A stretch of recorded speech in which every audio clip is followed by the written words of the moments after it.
नमस्कार विद्यार्थी मित्रांनो, MBT लर्निंगच्या नवीन व्हिडिओमध्ये तुमचं स्वागत आहे.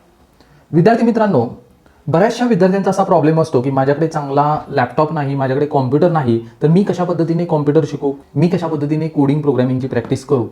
तर विद्यार्थी मित्रांनो, तुम्ही अगदी मोबाईलवर सुद्धा कोडिंग प्रोग्रामिंग शिकू शकता, टायपिंगची प्रॅक्टिस शिकू शकता. बेसिक लेवलचं जे कोडिंग प्रोग्रामिंग आहे ते तुम्ही मोबाईलवरती शिकू शकता. तर विद्यार्थी मित्रांनो, यासाठी तुम्हाला खूप महाग फोन पाहिजे अशी काही गरज नाहीये. 8-10 हजाराचा फोनने सुद्धा तुम्ही सहज टायपिंग शिकू शकता, त्याच पद्धतीने कोडिंग प्रोग्रामिंग शिकू शकता.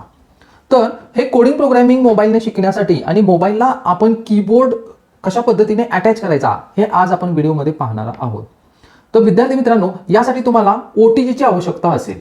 हा C टाईप OTG आहे आणि हा साध्या फोनचा OTG आहे.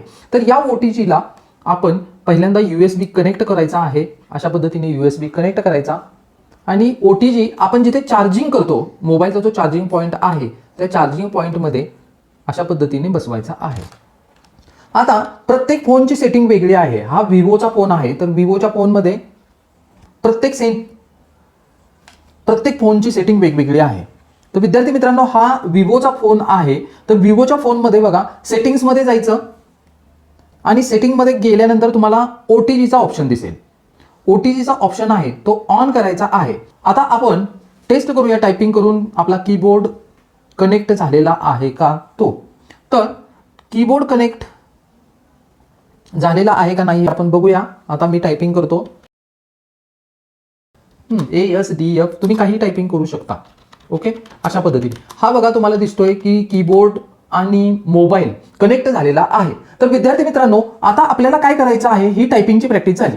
आता आपल्याला कोडिंग प्रोग्रामिंगची प्रॅक्टिस करायची आहे. तर तुम्ही काय करू शकता, सिम्पली तुम्हाला ट्रिबिडिट ॲप आहे जो आपण HTML CSS चं प्रॅक्टिस करतो. आपण हा ॲप ओपन करायचा आहे आणि यामध्ये बघा या ठिकाणी तुम्ही अशा पद्धतीने कोडिंग करू शकता. हा मी लिहिला H1 टॅग इथे आणि इथे मी लिहिलं माय फर्स्ट हेडिंग. अशा पद्धतीने मी लिहिलं. अशा पद्धतीने तुम्ही टाईप करू शकता. त्याच पद्धतीने जर तुम्हाला माऊस कनेक्ट करायचा असेल तर माऊससाठी वेगळा OTG येतो. त्यामध्ये 2 ऑप्शन्स असतात. तिथे तुम्ही हा USB कनेक्ट करून माऊस कनेक्ट करू शकता. परंतु माऊसची आवश्यकता नाहीये.